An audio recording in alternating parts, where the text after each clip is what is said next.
ভবিষ্যতের যে কোনো নির্বাচনে আমরা তিনটি সংস্কার বাধ্যতামূলক মনে করি। একটা হচ্ছে ভোটারের সংস্কার। এই ভোটার তালিকায় যে জালিয়াত করা হয় এটা আমরা শুনেছি গত 2006 সনের আগে থেকেই।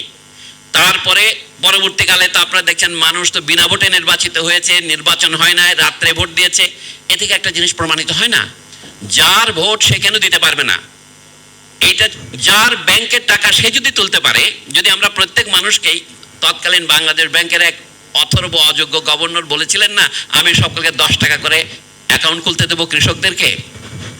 তা আপনি একটা ভোটারকে যদি অ্যাকাউন্ট করেন, তার ভোট তিনি না দিলে সেই ভোট কখনোই হবে না, কিন্তু আপনার ভোট দেওয়া হয়ে গেছে, আপনি চলে যান, এটা যদি বলতে পারে তাহলে তো সেখানে ভোটার ব্যবস্থা সংস্কার হলো না।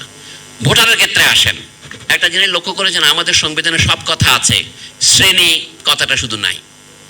জাতি, ধর্ম, লিঙ্গ, বর্ণ নির্বিশেষে ভোটার তালিকা তৈরি করতে হবে, আলাদা করা যাবে না।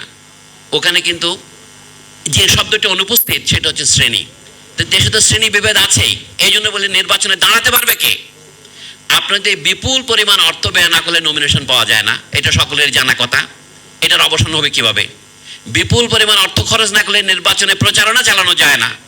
কারণ এই সংস্কার কেন আমরা একমত হতে পারবো না যে নির্বাচন করার সময় আলাদা কোনো প্রচারপত্রের দরকার হবে না, নির্বাচন কমিশনই সমস্ত প্রচার করবে, সবার নামের আদ্যাক্ষর অনুসারে, বয়স অনুসারে প্রচার করবে।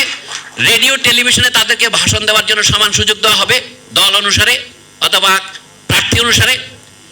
আর এখন যে সমস্ত বলা হচ্ছে ইংরেজিতে, এগুলি বলে রেড হেরিং, আসল সমস্যা থেকে দৃষ্টি সরাবার জন্য অন্য সমস্যা নিয়ে যাওয়া হচ্ছে। আমাদের মেম্বার সংখ্যা 300 জায়গায় 400 করলে কি এমন পরিবর্তন হবে? নারী মেম্বারের সংখ্যা এখন 50 আছে, সেটা 100 করার প্রস্তাব শোনা যাচ্ছে। 100 না 400 করলে কি পরিবর্তন হবে যদি ভোটার ব্যবস্থায় পরিবর্তন না আসে? আপনার তো যেই লাউ সেই কদুই থাকবে। আচ্ছা, এক কক্ষের জায়গায় 2 কক্ষ, এটা আমাদের একটা বড় সমস্যা নয়, এটা একটা সমস্যা বটে।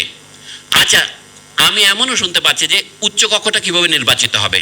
সমানুপাতিক ভোট কথাটা শুনতে খুব ভালো লাগে, কিন্তু আমি সবার সামনে প্রশ্ন তুলছি, তাতে পরিবর্তনটা কি হবে?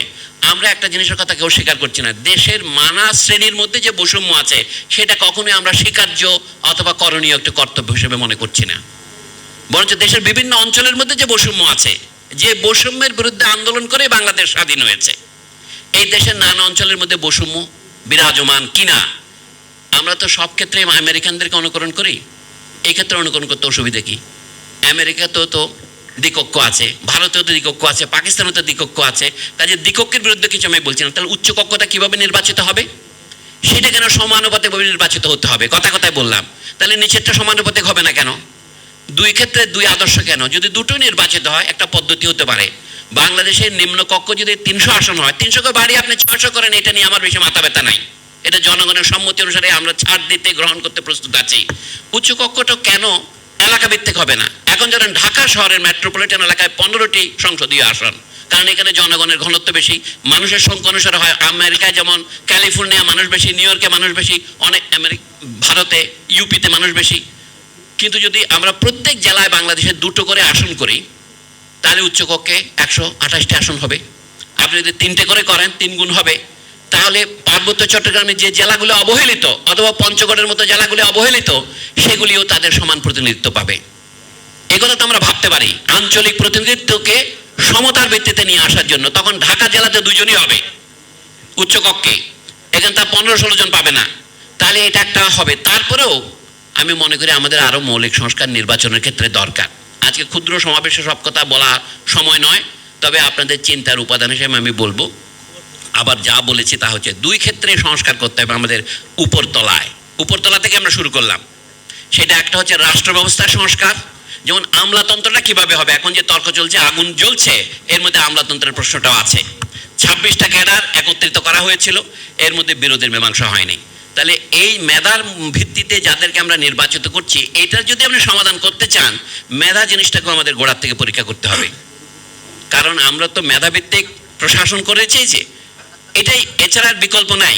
কোটার আন্দোলন তো ছিল এই কোটার বিরুদ্ধে মেধাকে প্রতিষ্ঠা করার জন্য। কিন্তু মেধা জিনিসটা যদি করতে চাই, আমাদের শিক্ষা ব্যবস্থায় যে এখন বৈষম্যের ক্রমশ বৃদ্ধি হচ্ছে, সেটা রোধ করতে হবে।